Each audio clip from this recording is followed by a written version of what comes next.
मनुष्य का मन कभी भी भरता नहीं। जितना हमारे पास है उतना ही हम और ज्यादा चाहते हैं। पहले मनुष्य पैदल चला करता था, उसके बाद साइकिल का आविष्कार किया, उसके बाद बाइक, उसके बाद कार, और उसमें भी बेहतरीन और बनाते बनाते जा रहा है। अभी उड़ान भर दिया, अभी वो अन्य ग्रहों में भी जाना चाहता है पिकनिक के लिए, अन्य कुछ कार्य के लिए केवल नहीं। क्या आप कभी भी ऐसा कोई मनुष्य का सामना किए हैं? या आप भी कभी भी आपके पास जो है उससे संतुष्ट रहे हैं? यदि आप पहले 100 रुपया कमा रहे थे, बचा रहे थे, तो जरूर आज 1000 रुपया बचा रहे होंगे। मनुष्य का मन ऐसा है, कभी भरता नहीं। वास्तव में क्यों? उसी के बारे में आज हम मनन करेंगे। हम प्रभु यीशु के जन्मोत्सव की तैयारी के लिए नवरोजी प्रार्थना कर रहे हैं। आज उसका 6वां दिन। हम इन दिनों में प्रभु यीशु के दर्शन के लिए हम में जो विशेष गुण होने की जरूरत है उन पर हम मनन कर रहे हैं। और आज का विषय है प्रभु यीशु के लिए या ईश्वर के लिए तीव्र इच्छा। ये साधारण इच्छा नहीं, तीव्र इच्छा होनी चाहिए। Very strong desire for God. जैसे आजकल हम सुनते हैं, हम जो चाहते हैं हम उसी को ही पाते हैं, और हमारी इच्छा जितनी ज्यादा है उतना ही हमारी इच्छा की प्राप्ति भी होती है। हम जब बच्चों से मिलते हैं, स्टूडेंट्स से भी, स्कूल के विद्यार्थियों से भी जब हम मिलते हैं, उनसे हम उनका लक्ष्य जब पूछते हैं, उन लोगों के पास बहुत सारे लक्ष्य, बड़े बड़े लक्ष्य रखे हैं, लेकिन वो तीव्र इच्छा नहीं है उसमें। वो केवल एक आशा है, ऐसे बन जाना अच्छा लगेगा, पुलिस बन जाना अच्छा लगेगा, नहीं, वो नहीं है तीव्र इच्छा। ये तीव्र इच्छा ऐसी एक इच्छा है जो हमें सब कुछ उसके लिए देने के लिए मजबूर कर देता है, फोर्स कर देता है, दबाव डालता है। वह है तीव्र इच्छा। हम इसका कुछ उदाहरण पवित्र बाइबल से देखकर हम इसको कैसे हम आगे बढ़ा सकते हैं उसके बारे में हम मनन करेंगे। प्रभु यीशु के जन्म के बाद में हम 2 प्रकार के लोगों को देखते हैं जो प्रभु यीशु से मिलने आते हैं। एक है, वास्तव में एक व्यक्ति नहीं थे, 3 व्यक्तियां, जिनको ज्योतिषी कहा जाता है, कोई राजा कहते हैं, हम यहां ज्योतिषी ही कह लेते हैं उनको, जिनके बारे में संत मत्ती अपना सुसमाचार में अध्याय 2 पद संख्या 1 से 12 में हमें बताते हैं। ये 3 ज्योतिषी अपना देश छोड़कर एक तारा के चिन्ह को देखकर पता नहीं कितने दिन, कितना सप्ताह या कितने महीने उन लोग यात्रा किए होंगे, किसी को नहीं पता। वो ईश्वर का दर्शन करने के लिए, मुक्तिदाता के दर्शन के लिए उन लोग पहुंच गए यरूशलेम। उसके बाद वहां से बेथलेहम जरूर जाते हैं। वास्तव में कहा जाता है इतिहास में कि उस समय ऐसा एक संकेत दिया गया था, एक विशेष संकेत, एक विशेष तारे का। वो एक चिन्ह था, एक प्रतीक था, एक मुक्तिदाता जन्मा है। जो ज्योतिषी होते हैं उन लोगों को तारे के जो चिन्ह होते हैं या संकेत होते हैं उसको वे पहचान लेते हैं, जिसको सामान्य रूप से हम नहीं पहचान पाते। वैसे ही ऐसे 3 लोग पहुंचते हैं। अब सोचिए उनकी तीव्र इच्छा के बारे में। एक अनजान देश, अनजान लोग, अनजान भाषा, पता नहीं कैसे रहेंगे इन लोग। रास्ते में हमें कोई पकड़कर मारकर हमारे पास जो कुछ है उसको छीनकर उन लोग चले जाएंगे तो क्या होगा? कोई चिंता नहीं, क्योंकि एक तीव्र इच्छा थी उनके मन में। इसके पहले भी हम जक्केउस का उदाहरण भी देख चुके हैं। एक तीव्र इच्छा प्रभु को देखने के लिए, एक तीव्र इच्छा जो उस शहर के एक बहुत बड़े व्यक्ति को होने के बावजूद उन्हें दौड़ने मजबूर किया, उस पेड़ में चढ़ने और प्रभु यीशु के लिए बैठकर इंतजार करने तक उनमें वो इच्छा, ये सब करने के लिए मजबूर कर। वो है वो तीव्र इच्छा। ये केवल एक छोटी सी एक आशा नहीं है। उसी प्रकार हम चरवाहों को देखते हैं। संत लूकस अध्याय 2 पद संख्या 15 से 20 में इस घटना के बारे में वे वर्णन करते हैं, जहां वे कहते हैं रात को जब प्रभु यीशु का जन्म होता है, सबसे प्रथम संदेश चरवाहों को दिया जाता है और चरवाहे इंतजार नहीं करते हैं। पद संख्या 15 में हम पढ़ते हैं, जब स्वर्गदूत उनसे विदा होकर स्वर्ग चले गए तो चरवाहों ने एक दूसरे से यह कहा, चलो हम बेथलेहम जाकर वह घटना देखें जिसे प्रभु ने हम पर प्रकट किया है।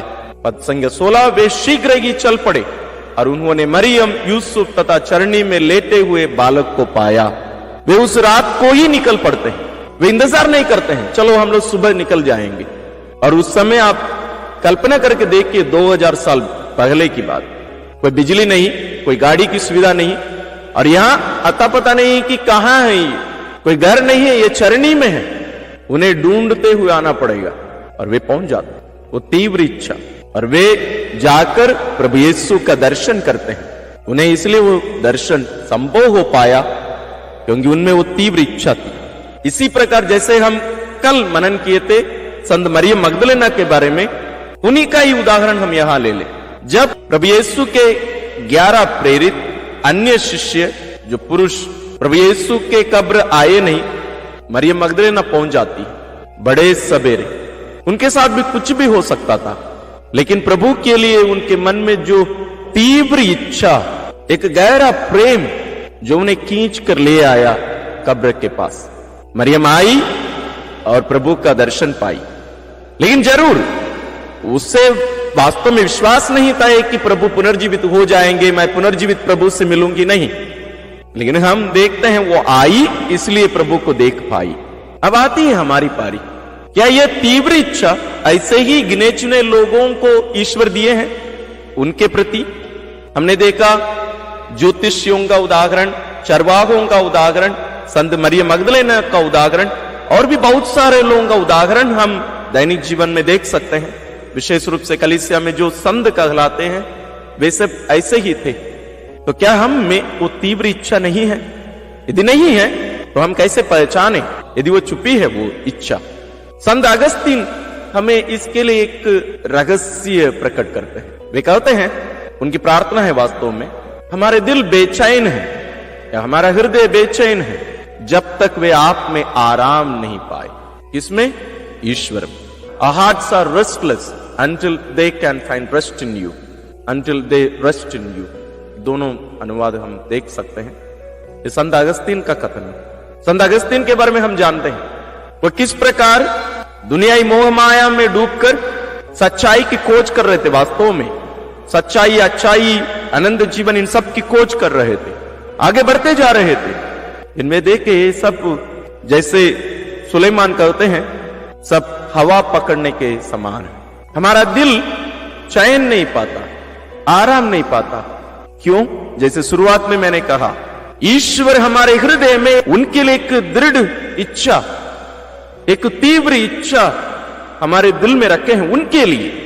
लेकिन हमारे आदि पाप के कारण हम ईश्वर को खोजने के बदले उस इच्छा को खत्म करने के लिए या उसको पूरा करने के लिए हम इस दुनियाई चीजों को हम भरने की कोशिश करते हैं। धन दौलत, कोई रिश्ता हो सकता है, कोई वस्तु हो सकता है, कोई अन्य कुछ चीजें हो सकते हैं। लेकिन आप देखिए, उन सबको पाने के बाद मनुष्य संतुष्ट नहीं है, उसे और कुछ चाहिए, उसे और कुछ चाहिए।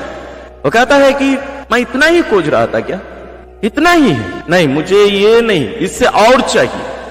ये और चाहिए जो इच्छा है वास्तव में वो ईश्वर के लिए, ईश्वर हमारे हृदय में रखे हैं वो इच्छा, लेकिन हम उसको पहचान नहीं पा रहे हैं। तो हम क्या करते हैं? उसको पूरा करने के लिए हम अन्य चीजों से, लोगों से, वस्तुओं से हम भरने की कोशिश करते हैं, और ईश्वर का वो स्थान हम और किसी को देने की कोशिश करते हैं। जब हम प्रभु यीशु के जन्मोत्सव के लिए तैयारी कर रहे हैं, हम इन महान लोगों से सीखें। और हमारे मनन चिंतन के समापन में मैं 1-2 वचन और आपको देना चाहूंगा मनन चिंतन के लिए, जिसको आप रखकर इन दिनों में मनन करिएगा जरूर। फिलिपियों के नाम संत पौलुस का पत्र, आप पूरा ये पत्र पढ़िए, बहुत ही मजेदार एक पत्र है। विशेष रूप से प्रभु यीशु के लिए जो तीव्र इच्छा के बारे में हम मनन कर रहे हैं, इसके बारे में गहराई से जानने के लिए उनका ये पत्र बेहतरीन एक स्रोत। अब जरूर उसका उपयोग करिएगा। फिलिपियों के नाम संत पौलुस का पत्र, अध्याय 3, पद संख्या 7 से 11 हम थोड़ा सा ले लें। इस पर 1-2 वचन मैं पढ़कर सुनाकर उस पर हम थोड़ा सा हमारे प्रेरणा के लिए हम लेंगे। किंतु मैं जिन बातों को लाभ समझता था उन्हें मसीह के कारण हानि समझने लगा हूं। इतना ही नहीं, मैं प्रभु ईसा मसीह को जानना सर्वश्रेष्ठ लाभ मानता हूं, और इस ज्ञान की तुलना में हर वस्तु को हानि ही मानता हूं। उन्हीं के लिए मैंने सब कुछ छोड़ दिया है और उसे कूड़ा समझता हूं, जिससे मैं मसीह को प्राप्त करूं और उनके साथ पूर्ण रूप से एक हो जाऊं। अब देखिए उनके इन वचनों को, बहुत ही गहरे वचन है।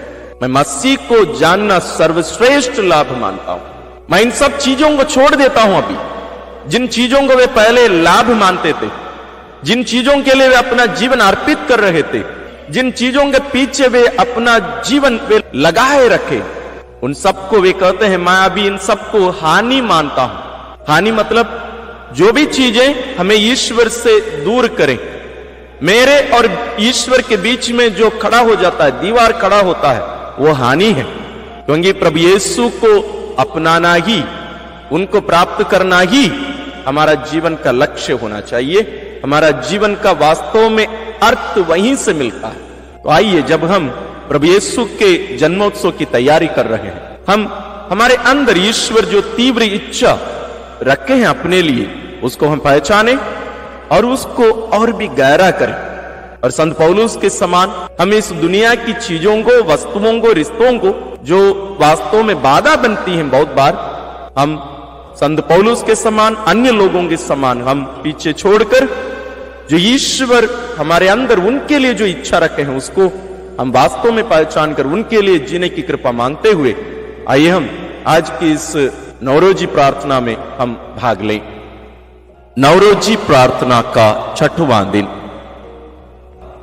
पिता और पुत्र और पवित्र आत्मा के नाम पर आमीन। हमारे मुक्तिदाता की शांति आप सबों के साथ हो और आपकी आत्मा के साथ। प्रिय भाइयों और बहनों, यीशु हमारे प्रभु और गुरु को ग्रहण करने की तैयारी हेतु हम यहाँ एकत्र हुए हैं। उनका पवित्र आत्मा हमें उनके दिव्य देह धारण के रहस्य को योग्य रीति से मनाने के लिए शुद्ध हृदय एवं स्वच्छ अंतःकरण प्रदान करे। हम प्रार्थना करें। परम दयालु पिता ईश्वर, हमारी प्रार्थना और अभिलाषा तेरे पास पहुंचे। तेरी आशीष और कृपा हम पर बरसते तथा तेरी कृपा से हम क्रिस्त वाहक बने। हम यह प्रार्थना करते हैं अपने प्रभु तेरे पुत्र यीशु क्रिस्त के द्वारा, जो तेरे तथा पवित्र आत्मा के संग एक ईश्वर होकर युगानुग जीते और राज्य करते हैं। आमीन। स्तोत्र 143। शुद्ध हृदय से प्रभु की खोज करो, क्योंकि वह निकट है। प्रभु मेरी प्रार्थना सुन, मेरी विनय पर ध्यान दे। अपनी सत्य प्रतिज्ञता और न्याय प्रियता के अनुरूप मुझे उत्तर देने की कृपा कर। अपने सेवक को अपने न्यायालय में न बुला, क्योंकि तेरे सामने कोई प्राणी निर्दोष नहीं है। शत्रु ने मुझ पर अत्याचार किया, उसने मुझे पछाड़ कर रौंद डाला। उसने मुझे उन लोगों की तरह अंधकार में रख दिया जो बहुत समय पहले मर चुके हैं। इसलिए मेरा साहस टूट रहा है, मेरा हृदय तेरे अंतरतम में संत्रस्त है। मैं बीते दिन याद करता हूँ, मैं तेरे सब कार्यों पर चिंतन और तेरी दृष्टि का मनन करता हूँ। मैं तेरे आगे हाथ पसारता हूँ, सूखी भूमि की तरह मेरी आत्मा तेरे लिए तरसती है। प्रभु मुझे शीघ्र उत्तर दे। मेरा साहस टूट गया है, अपना मुख मुझसे न छिपा, नहीं तो मैं अधोलोक में उतरने वालों के सदृश हो जाऊंगा। मुझे प्रातः काल अपना प्रेम दिखा, मैं तुझ पर भरोसा रखता हूँ। मुझे सन्मार्ग की शिक्षा दे, क्योंकि मैं अपनी आत्मा को तेरी ओर अभिमुख करता हूँ। प्रभु शत्रुओं से मेरा उद्धार कर, क्योंकि मैं तेरी शरण आया हूँ। प्रभु मुझे तेरी इच्छा पूरी करने की शिक्षा दे, क्योंकि तू ही मेरा ईश्वर है। तेरा मंगलमय आत्मा मुझे समतल मार्ग पर ले चले। प्रभु अपने नाम के अनुरूप तू मुझे नवजीवन प्रदान करेगा। अपनी न्याय प्रियता के अनुरूप तू संकट से मेरा उद्धार करेगा। अपनी सत्य प्रतिज्ञता के अनुरूप तू मेरे शत्रुओं को मिटाएगा। तू मेरे सभी विरोधियों का विनाश करेगा, क्योंकि मैं तेरा सेवक हूँ। पिता और पुत्र और पवित्र आत्मा की महिमा होवे, जैसा कि आदि में अब और अनंत काल तक। आमीन। शुद्ध हृदय से प्रभु की खोज करो, क्योंकि वह निकट है। धर्म ग्रंथ का पाठ। ईसाइयास नबी का ग्रंथ अध्याय 40 पद संख्या 9 से 11, 26 से 31 तक। सियोन को शुभ संदेश सुनाने वाले, ऊंचे पहाड़ पर चढ़ो। यरूशलेम को शुभ संदेश सुनाने वाले, अपनी आवाज ऊंची कर दो। निडर होकर यहूदा के नगरों से पुकार कर यह कहो, यही तुम्हारा ईश्वर है। देखो, प्रभु ईश्वर सामर्थ्य के साथ आ रहा है। वह सब कुछ अपने अधीन कर लेगा।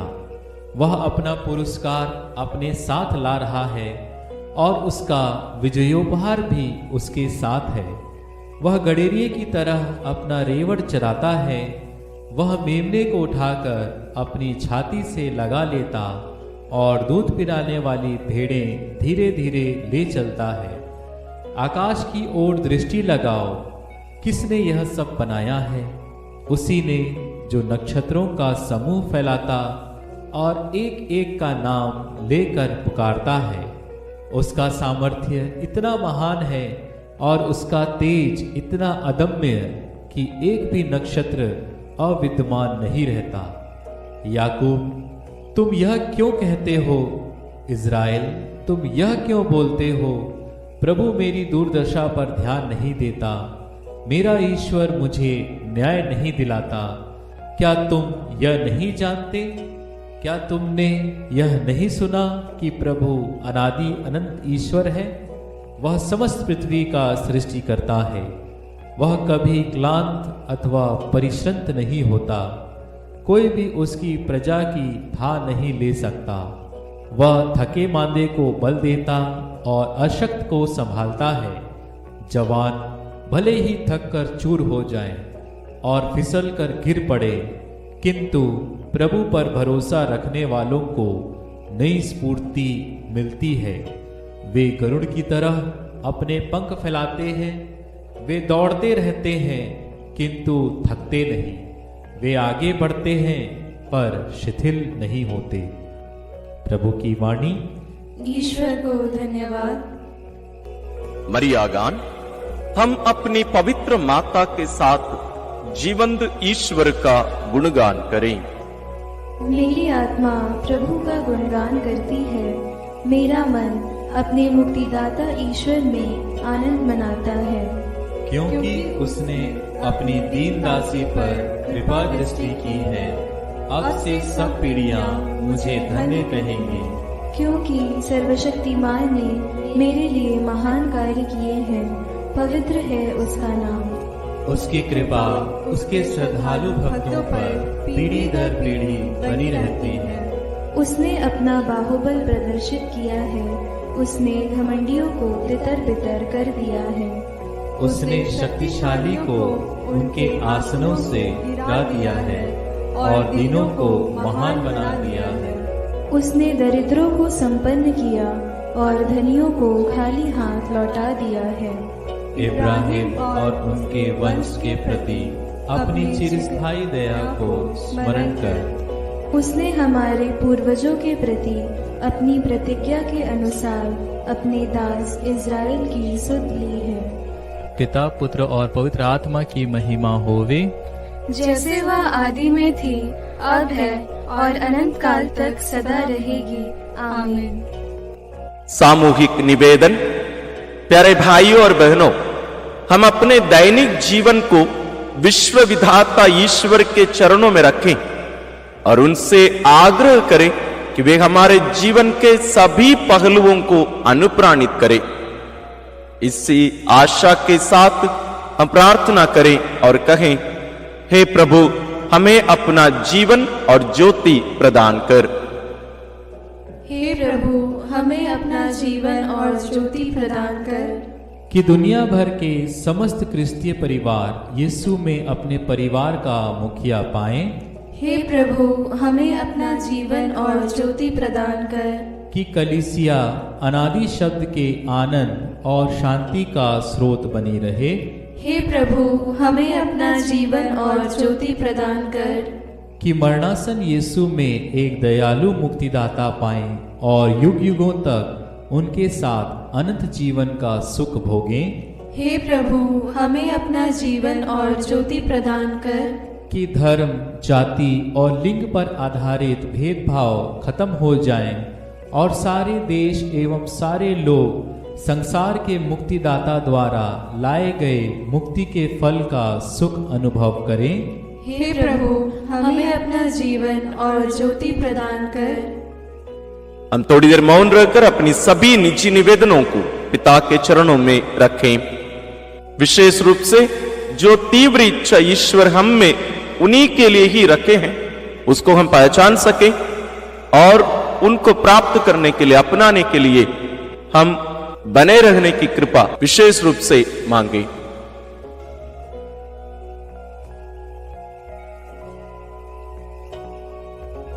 सारी दुनिया से संयुक्त होकर हम पिता ईश्वर को उन्हीं के शाश्वत पुत्र के शब्दों में पुकारें और कहें, हे हमारे पिता जो स्वर्ग में है, तेरा नाम पवित्र माना जाए, तेरा राज आए, तेरी इच्छा जैसे स्वर्ग में वैसे पृथ्वी पर भी पूरी हो।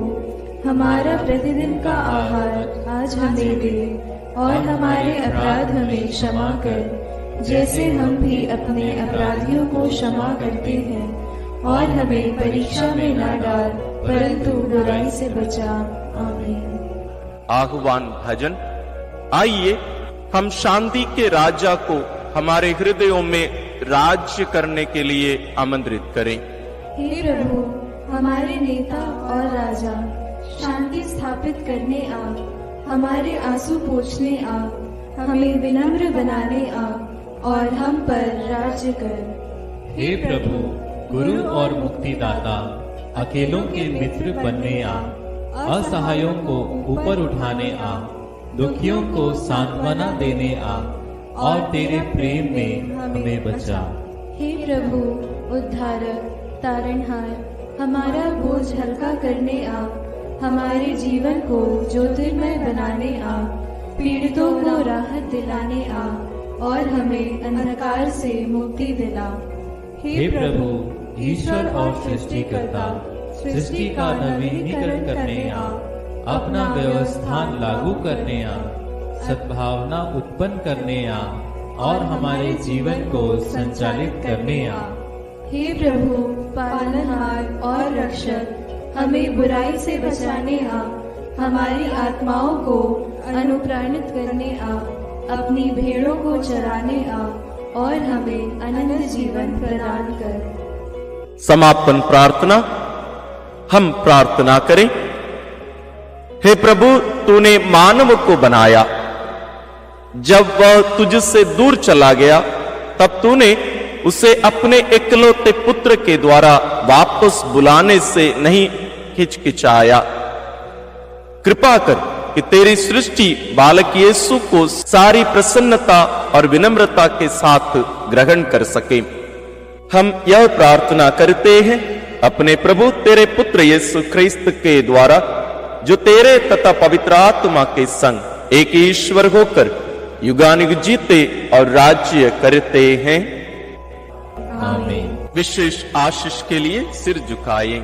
प्रभु आप लोगों के साथ हो और आपकी आत्मा के साथ। आप लोगों ने सर्वशक्तिमान और दयालु ईश्वर के इकलौते पुत्र के प्रथम आगमन में विश्वास किया है और अब उनके पुनरागमन की बाट जोग रहे हैं। क्रिस्त के आगमन द्वारा ईश्वर आप लोगों को पवित्र करे और अपनी आशीष से आप लोगों को समृद्ध बनाए। आमीन। इस लौकिक जीवन यात्रा में ईश्वर आप लोगों को विश्वास में अटल, भरोसे में उल्लसित और प्रेम में क्रियाशील बनाए। आमीन। आप लोग आनंद मनाते हैं कि हमारे उद्धारकर्ता मनुष्य बनकर पृथ्वी पर आए। वही प्रभु अपने महिमा में पुनरागमन पर आप लोगों को अनंत जीवन के पुरस्कार से समृद्ध बनाए। आमीन। सर्वशक्तिमान ईश्वर पिता और पुत्र और पवित्र आत्मा का आशीर्वाद आप लोगों पर उतरे और सदा बना रहे। आमीन।